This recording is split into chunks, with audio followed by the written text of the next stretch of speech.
నమస్కారం city news కి స్వాగతం.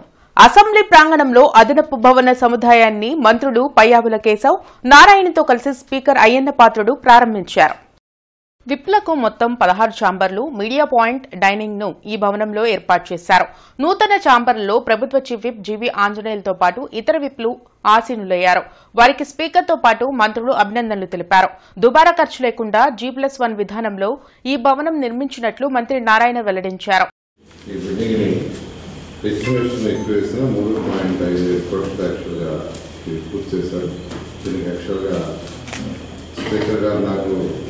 రెండుసార్లు చెప్పారు. నేను ఇక్కడ చూసి యాక్చువల్గా ఎవరైతే కాంట్రాక్ట్ ఉన్నారో వాళ్ళతో చెప్పి కంప్లీట్ చేయించాం. పైన విప్స్ రూమ్స్ యాక్చువల్గా 16 ఛాంబర్స్ యాక్చువల్గా చేయడం జరిగింది. అదేవిధంగా ఒక డైనింగ్, తర్వాత వచ్చి మీడియా, ఈ 3 ఏర్పాటు చేశారు. ముందుగా కానీ తెలిసింటే ఇంకా కొంచెం ముందుగా చేయించు. యాక్చువల్గా ఇది అనుకున్న కాంట్రాక్ట్ ఎవరైతే ఉన్నారో, ఎవరైతే కాంట్రాక్ట్ ఇచ్చారో అతను యాక్చువల్గా కొంత నెగ్లెక్ట్ చేశాడు. మరొకసారి అందరికీ చూపించమని మినిస్టర్ గారు, ప్రైవేట్ గారు, శాసనసభ్యులు అడిగారు. త్వరలో అందరికీ చూపించేదని మార్పు చేస్తుంది. ఇంటర్నెట్ చరిత్రలో సంచలనం సిటీ బ్రాడ్బ్యాండ్. ఇప్పుడు ఇంటింటికి ఇంటర్నెట్, సిటీ నుంచి గ్రామం వరకు అదే స్పీడ్. మీరు ఈ రోజే సిటీ బ్రాడ్బ్యాండ్ కుటుంబంలో చేరండి. స్వచ్ఛతా హీ సేవ 2025లో భాగంగా స్వచ్ఛోత్సవ కార్యక్రమం గుంటూరులో కొనసాగుతుంది. ఇందులో భాగంగా ఏక్ దిన్ ఏక్ గంట ఏక్ సాత్ కార్యక్రమాన్ని నిర్వహించారు. బిఆర్ స్టేడియం సమీపంలోని రెడ్ ట్యాంక్ కాంప్లెక్స్ లో ఏక్ దిన్ ఏక్ గంట ఏక్ సాత్ శ్రమదానం కార్యక్రమాన్ని గుంటూరు నగరపాలక సంస్థ ఆధ్వర్యంలో నిర్వహించారు. కలెక్టర్ తమీం అన్సారియాతో పాటు MLA Naseer, mayor Kovelamudi Ravindra, deputy mayor Sajjila, commissioner Puli Srinivasulu, పలువురు కార్పొరేటర్లు, కూటమి నాయకులు పాల్గొన్నారు. మొక్కలు నాటి పరిసరాలను పరిశుభ్రపరిచారు. క్లీన్ గుంటూరు, గ్రీన్ గుంటూరులో ప్రజలు భాగస్వాములు కావాలని కలెక్టర్తో పాటు ప్రజాప్రతినిధులు పిలుపునిచ్చారు. పరిసరాలను పరిశుభ్రంగా ఉంచేందుకు ప్రతి ఒక్కరూ సహకరించాలని సూచించారు. ముఖ్యంగా ఈరోజు మనందరికి కూడా భూతంలో ఉన్నటువంటి సింగిల్ యూజ్ ప్లాస్టిక్ని వాడడాన్ని నిషేధించడంతో పాటు, అలాగే చేతులు కడుక్కోవడానికి అంశాల దగ్గర నుంచి, మొక్కలు నాటేటువంటి కార్యక్రమం దగ్గర నుంచి, లెగసీ వేస్ట్ మొత్తాన్ని కూడా అన్ని స్కూల్స్, అలాగే పబ్లిక్ ప్లేసెస్, అలాగే మిగతా ప్రభుత్వ కార్యాలయాలతో పాటు ఈరోజు కామన్ మ్యాన్ కూడా ఒక అవగాహన కల్పించి, సామాన్యమైనటువంటి వ్యక్తి కూడా తన పరిశుభ్రాల్ని స్వచ్ఛతగా ఉంచుకోవాలనేటువంటి ఆలోచన కలిగించేటువంటి విధంగా ఒక యజ్ఞంలాగా ఈ సందర్భంగా ప్రజలందరికీ కూడా విజ్ఞప్తి ఏంటంటే, మీరు అందరూ కూడా wash practices, water, sanitation, hygiene ఈ ప్రాక్టీసెస్ని మీరు ఫాలో చేయాలని కోరుతూ, మన గుంటూరు జిల్లాని ఒక గ్రీన్ గుంటూరు, క్లీన్ గుంటూరుగా మార్చిదిద్దడానికి, అదేవిధంగా గుంటూరు మున్సిపల్ కార్పొరేషన్ని నంబర్ 1 మున్సిపల్ కార్పొరేషన్గా తీర్చిదిద్దడానికి ప్రతి ఒక్కరు కూడా కృషి చేయాలని కోరుతున్నాను. తప్పకుండా ఈ ప్రోగ్రాంలో ప్రతి ఒక్క పౌరుడు, గుంటూరు పౌరులు బాధ్యతగా దీంట్లో పార్టిసిపేట్ చేసి తప్పకుండా మనందరం కలిసి రానున్న కాలంలో ఈ యొక్క భారతదేశంలో మన 6th ప్లేస్ వచ్చాం శానిటేషన్లో. ఆల్ ఇండియా లెవెల్లో గుంటూరు మున్సిపల్ కార్పొరేషన్ తప్పకుండా ఇప్పుడు గౌరవ కలెక్టర్ గారు మనందరినీ అభ్యర్థించారు. గుంటూరు కార్పొరేషన్ నెంబర్ 1గా ఉండాలని చెప్పి కోరుకున్నారు. అట్లాగే వారిని కోరే విధంగా మనందరం కలిసి కట్టుగా పనిచేయాలని చెప్పి కోరుకుంటున్నాం. వర్కర్స్ శ్రేయస్సును దృష్టిలో పెట్టుకొని రేపు 28న మెగా మెడికల్ క్యాంప్ ఒకటి ఏర్పాటు చేస్తున్నాము. దీంతోపాటు పార్క్స్ కానీ, పబ్లిక్ ప్లేసెస్ కానీ ఇవన్నీ కూడా నీట్గా క్లీనింగ్ చేసుకోవడం, గ్రీనరీ పెంచుకోవడం అలాంటి అనేక కార్యక్రమాలు చేస్తున్నాం. సో ప్రజలందరూ కూడా చాలా సహకరిస్తున్నారు. NGOs కానీ, తర్వాత వ్యాపారస్తులు కానీ, సీనియర్ సిటిజన్స్, ట్యాక్స్ పేయర్స్ అందరూ కూడా సహకరిస్తున్నారు. వారందరూ కూడా ధన్యవాదాలు తెలియజేసుకుంటున్నారు. వరల్డ్ ఫార్మాసిస్ట్ డే సందర్భంగా GGH నుంచి ఫార్మాసిస్టుల సంఘం నాయకులు జడ్పీ వరకు ర్యాలీ నిర్వహించారు. ప్రజలకు, వైద్యులకు మధ్య వారధిగా ఫార్మాసిస్టులు ఉన్నారని జిల్లా అధ్యక్షురాలు జయలక్ష్మి తెలిపారు. GGHలో 40 మంది ఫార్మాసిస్టులు ఉన్నారని చెప్పారు. పేషెంట్లకు మందులు ఎలా వేసుకోవాలో, ఎప్పుడు వేసుకోవాలో తెలిపేది ఫార్మాసిస్టులేనని అన్నారు. ఈ కార్యక్రమంలో pharmacy association state general secretary Mahidhar, Jainabi తదితరులు పాల్గొన్నారు. ఘనంగా ఈరోజు మరి అంతర్జాతీయ ఫార్మసీ దినోత్సవాన్ని జరుపుకుంటున్నాము. ఎప్పుడూ లేని విధంగా గుంటూరు జిల్లాలో ఈసారి ఒక 300 మెంబర్స్ తో మరి ఈ ఫార్మసీ వృత్తి మరి మోటివేట్ చేయాలని, అంటే అందరికీ చెప్పాలని మేము ఈ ప్రయత్నం చేశాము. నెక్స్ట్ మాకేంటంటే మేము పేషెంట్లకి డాక్టర్ కి మధ్యలో వారది ఏంటంటే ప్రతిదీ పేషెంట్ ప్రిస్క్రిప్షన్ ఇస్తారు, కానీ మేము ఆ పేషెంట్ కి మెడిసిన్స్ ఇచ్చి అవి ఎలా వేసుకోవాలి, తినక ముందు వేసుకోవాలా, తిన్నాక వేసుకోవాలా, ఎలా వేసుకోవాలనేది చెప్పేది మేమే. కాబట్టి మా ఫార్మసిస్టులు మరి ఐక్యతగా ఉండి మరి ప్రజలకు సేవ చేయాలనే ఉద్దేశంతో మరి GGH లో 40 మంది ఉన్నాము. నెక్స్ట్ గుంటూరు జిల్లా మొత్తం 300 మంది ఫార్మసిస్టులు ఉన్నాము. ఈ 300 మంది అందరం ఇక్కడ ఈ రోజు సమావేశమయ్యి మరి ఆ వాల్ ఫార్మసిస్ట్ డే జరుపుకుంటున్నాము. గంటలమ్మ చుట్టు వీధిలోని కన్యకా పరమేశ్వరి అమ్మవారి దేవాలయంలో దేవి శరణవరాత్రి ఉత్సవాలు వైభవంగా కొనసాగుతున్నాయి. ఉత్సవాల్లో భాగంగా అమ్మవారి విశేష అలంకారాల్లో భక్తులకు దర్శనమిచ్చారు. మంచుకొండల సెటప్ ను ఆలయ పాలకవర్గం ప్రత్యేకంగా ఏర్పాటు చేసింది. విశేష కుంకుమార్చనలో మహిళలు పాల్గొన్నారు. శ్రీ వాసవి ధ్యాన ఆవాహన షోడశ కరిష్యే పూజాం అహం కరిష్యే ప్రాణ్యాప ప్రాణావాప పశువాపో నమాపో మృతమాప సంరాఢాపో తామ్యాప ప్రేశ్రియం పరిమళ శ్రీగంధాన్ ధారయామి ఆయని దేవరాయని దూర్వారోహంత పుష్కణీః హృదాశ్చ పుండరీకాని సముద్రస్య గుహాయిమే అలంకరణార్థం హరిద్రా కుంకుమ విలేపనం హేరంభాయ నమః ఓం స్కందపూర్వజాయ నమః ఓం సర్వసిద్ధిప్రదాయకాయ నమః తమసోదకేన పూజా ద్రవ్యాన్ని సంప్రోక్ష్య దేవం సంప్రోక్ష్య ఆత్మాంత సంప్రోక్ష్య అక్షతలు వేయండి 3 సార్లు. స్థిరో భవ వరదో భవ సుముఖో భవ శ్రీ మహాగణాధిపతయే నమః. ధ్యాయామి కళ్ళగద్దుకుని నమస్కారం చేసుకుని ధ్యాయామి ధ్యానం సమర్పయామి. కూటమి ప్రభుత్వానికి ప్రైవేటీకరణ మీద ఉన్న శ్రద్ధ ప్రజల ఆరోగ్యాన్ని కాపాడడంలో లేదని వైసీపీ మాజీ మంత్రి విడుదల రజని ఎద్దేవా చేశారు. డయేరియా, కలరాతో జీజీహెచ్లో చికిత్స పొందుతున్న బాధితులను వైసీపీ మాజీ మంత్రి విడుదల రజని, నియోజకవర్గ పరిశీలకులు నిమ్మకాయల రాజనారాయణ, నగరాధ్యక్షురాలు నూరి ఫాతిమా పరామర్శించారు. అనంతరం మీడియాతో మాజీ మంత్రి విడుదల రజని మాట్లాడారు. గత 10 రోజులుగా డయేరియా బాధితులు పెరుగుతున్నారే కానీ తగ్గడం లేదని అన్నారు. 200కు పైగా డయేరియా బాధితులు జీజీహెచ్లో జాయిన్ అయ్యారని వెల్లడించారు. జిల్లాలో 11 కలరా కేసులు నమోదవుతూ ఉంటే వైద్య సిబ్బంది ఏం చేస్తున్నారని ప్రశ్నించారు. గతంలో మా ప్రభుత్వం ఎన్నో జాగ్రత్తలు తీసుకుని ప్రజలకు అవసరమైన ఆహారం, మంచినీరు సరఫరా చేశామని గుర్తు చేశారు. నగరంలో డయేరియా, కలరా అరికట్టడంలో ఈ ప్రభుత్వం పూర్తిగా విఫలమైందని మండిపడ్డారు. సామాన్యులకు వైద్య విద్య అందకుండా ఉండేందుకు వైద్య కళాశాలను ప్రైవేటీకరణ చేస్తున్నారని స్పష్టం చేశారు. ఈ కార్యక్రమంలో వైసీపీ నాయకులు పాల్గొన్నారు. ఈ నెల 17న ఈ ఇష్యూ స్టార్ట్ అయింది.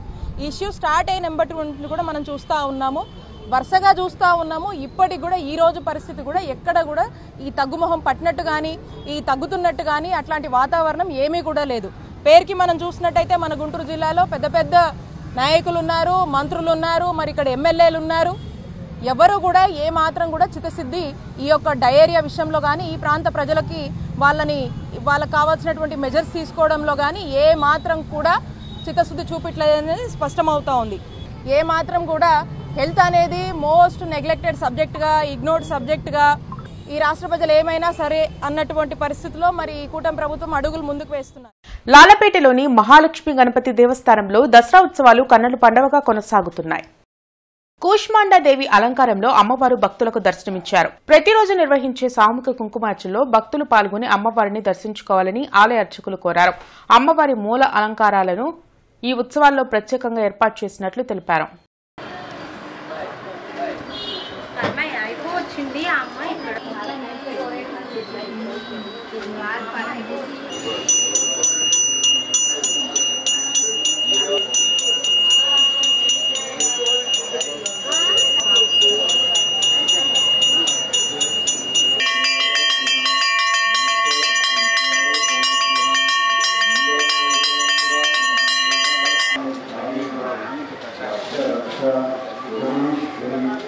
గంటలమ్మ చెట్టుగుండి నందు ఈరోజు అమ్మవారు కూష్మాండాదేవి అలంకారంలో దర్శనమిస్తూ ఉన్నారు.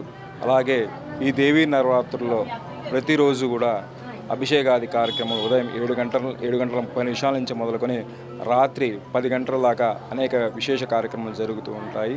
అలాగే ఈ కార్యక్రమంలో భాగంగా ఉదయం 7:30కి పంచామృత స్నానాభిషేకము, అలాగే 8 గంటల 30 నిమిషాల నుండి బీజాక్షరములతోటి అమ్మవారికి కుంకుమార్చన, అలాగే 10:30 అమ్మవారికి సామూహిక కుంకుమార్చన జరుగుతుంది. భక్తులు ఈ అమ్మవారి యొక్క విశేష అలంకారాలను కూడా దర్శించుకొని ఆయా కార్యక్రమంలో పాల్గొని అమ్మవారి యొక్క కృపా కటాక్ష వీక్షణములకు పాత్రలు కాగలరు. ఉద్యోగ ఉపాధ్యాయ సంఘాలతో పెట్టుకున్న ఏ ప్రభుత్వం మనుగడ సాధించలేదని పీడీఎఫ్ ఎమ్మెల్సీ గోపిమూర్తి ధ్వజమెత్తారు. వెంకటేశ్వర విజ్ఞాన మందిర ప్రాంగణంలో యూటీఎఫ్ రణబేరి బహిరంగ సభకు ఉద్యోగ ఉపాధ్యాయ నేతలు కదం తొక్కారు. గత ప్రభుత్వం ఉద్యోగ ఉపాధ్యాయ సంఘాల సమస్యలను నిర్లక్ష్యం చేయడం వల్లనే ప్రభుత్వం మారిందని రాష్ట్ర అధ్యక్షులు నక్కా వెంకటేశ్వర్లు వివరించారు. కానీ ఈ కూటమి ప్రభుత్వం అధికారంలోకి వచ్చి 15 నెలలు అవుతున్నా ఉపాధ్యాయుల సమస్యలు పట్టించుకోవడం లేదని మండిపడ్డారు. ఉపాధ్యాయులను బోధనేతర పనులకు ఉపయోగించకూడదని డిమాండ్ చేశారు. అనంతరం యూటీఎఫ్ నేతలు రణబేరి మోగించారు. ఈ కార్యక్రమంలో మాజీ MLC KS Lakshmanarao, M Hanumantharao, Malleswararao, U Rajasekhar, M Kaladhar, Prasad, Ramanarao, ఉద్యోగ ఉపాధ్యాయ సంఘాల నేతలు పాల్గొన్నారు. గత 15 నుంచి 19 వరకు జరుగుతున్నటువంటి జాతాలో పదే అడిగిన ప్రశ్న, ఎవరి మీద రణబేరి?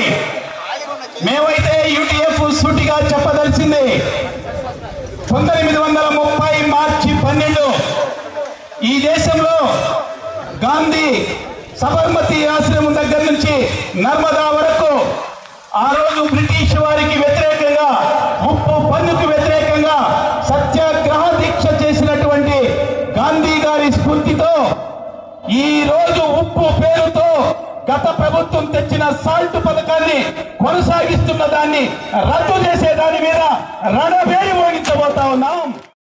ఏటుకూరు రోడ్లోని శ్రీ కనికా పరమేశ్వరి ఎన్క్లేవ్లో దసరా ఉత్సవాలు వైభవంగా నిర్వహిస్తున్నారు.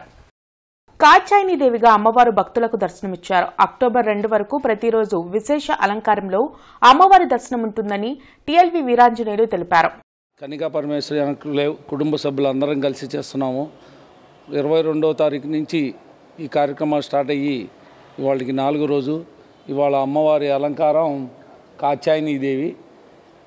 అమ్మవారు మొన్న 22వ తారీఖు బాలత్రిపుర సుందరిగా, 2వ రోజు గాయత్రి అమ్మవారిగా, 3వ రోజున మన అన్నపూర్ణాదేవిగా, ఈ రోజున కాచాయినీదేవిగా అమ్మవారు గుళ్ళల్లో మామూలుగా అన్ని దేవాలయాల్లో కూడా ఎట్లా ఉన్నారో మాకు ఘనపాటి మన ఆదిత్య శర్మ వచ్చి ఈరోజు మాకు బాగా చక్కగా కార్యక్రమాలు చేస్తూ అందరూ కూడా అమ్మ మనం గుళ్ళో ఉంటే మనం వెళ్ళి దర్శనం చేసుకోవాలి, మన ఇంటికే వచ్చిందని చెప్పేసి రోజు ఇంప్రెషన్ చేసి మన ఆదిత్య శర్మ గారు చెప్తుంటే అపార్ట్మెంట్ వాసులే కాకుండా చుట్టుపక్కల వారు కూడా వచ్చి అమ్మవారిని దర్శించుకుని తీర్థప్రసాదాలు తీసుకెళ్తున్నారు.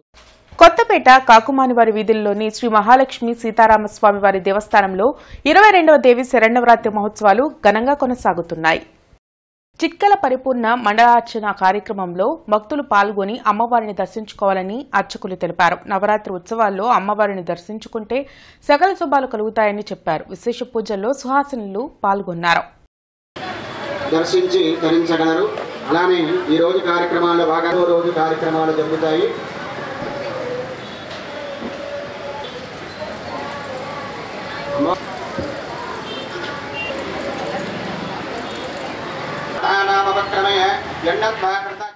కొత్తపేట కాకుమానవారి వీధిలో వేంచేసి ఉన్న శ్రీ మహాలక్ష్మి సీతారామస్వామి వారి దేవస్థానమయందు ఈ సంవత్సరము 22వ దేవి శరన్నవరాత్రోత్సవ కార్యక్రమాలు కూడా జరుగుతున్నవి. ఈ శరన్నవరాత్రోత్సవ కార్యక్రమాల్లో భాగంగా ఈ సంవత్సరము మన దేవస్థానంలో చిత్కల పరిపూర్ణ మండలార్చనము అనేటువంటి విశేషమైనటువంటి పూజా కార్యక్రమం జరుగుతూ ఉన్నది. అమ్మవారు సకల విద్యా స్వరూపిణి. ఈ సృష్టి క్రమంలో కూడా మనిషికి కావాల్సింది మొట్టమొదటిగా ఐశ్వర్యం కన్నా కూడా జ్ఞానం. కాబట్టి ఆ జ్ఞానమండలాన్ని కనుక మనం అర్చించినట్టయితే మనకు వచ్చేటువంటి సర్వ కష్టాలన్నీ కూడా తొలగించుకోవచ్చు. కాబట్టి ముందుగా మనం జ్ఞానాన్ని పొంది ఉండాలి. కాబట్టి ఈ జ్ఞానమండల స్వరూపం ఏదైతే ఉన్నదో దాన్ని శ్రీ విద్యలో చిత్కళా మండలము అంటారన్నమాట. ప్రధాని నరేంద్ర మోడీ జన్మదిన వేడుకలను పురస్కరించుకుని జరుగుతున్న సేవా పక్వాడా కార్యక్రమంలో భాగంగా విద్యార్థులకు నిర్వహించిన చిత్రలేఖనంలో పశ్చిమ 3వ మండల అధ్యక్షురాలు గాయత్రి బెహ్రా పాల్గొని బహుమతులు అందించారు. మోడీ జీవిత చరిత్ర విశేషాలను లఘుచిత్రంగా ప్రదర్శించారు. ఈ కార్యక్రమంలో భారతీయ జనతా పార్టీ సీనియర్ నాయకులు జూపూడి రంగరాజు, కొత్తూరు సుబ్బారావు, బీహెచ్ కళాశాల ప్రిన్సిపల్ కౌసల్య తదితరులు పాల్గొన్నారు.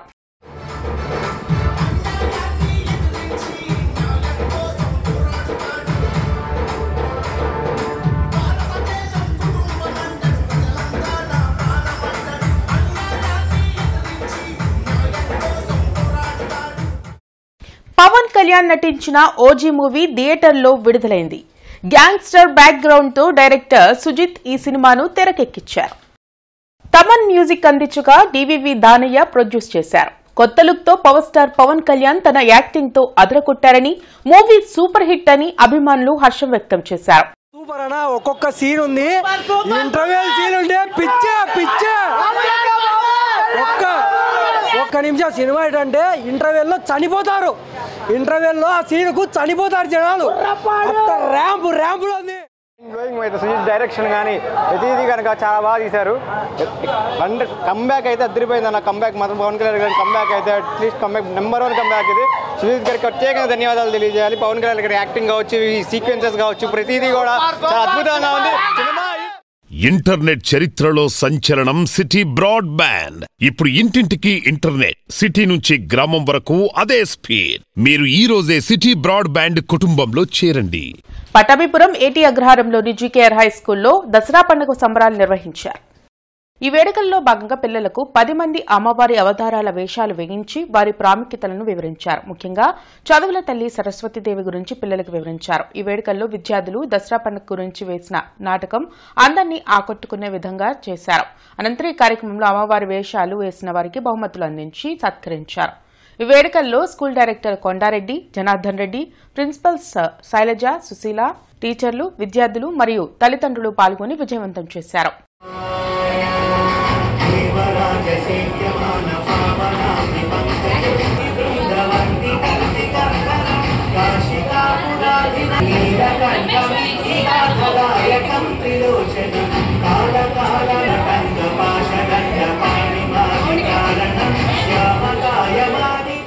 ఇవి ఇప్పటివరకున్న వార్తా వివరాలు. మరికొన్ని వార్తా విశేషాలతో మళ్ళీ కలుద్దాం. అంతవరకు సెలవు. నమస్కారం.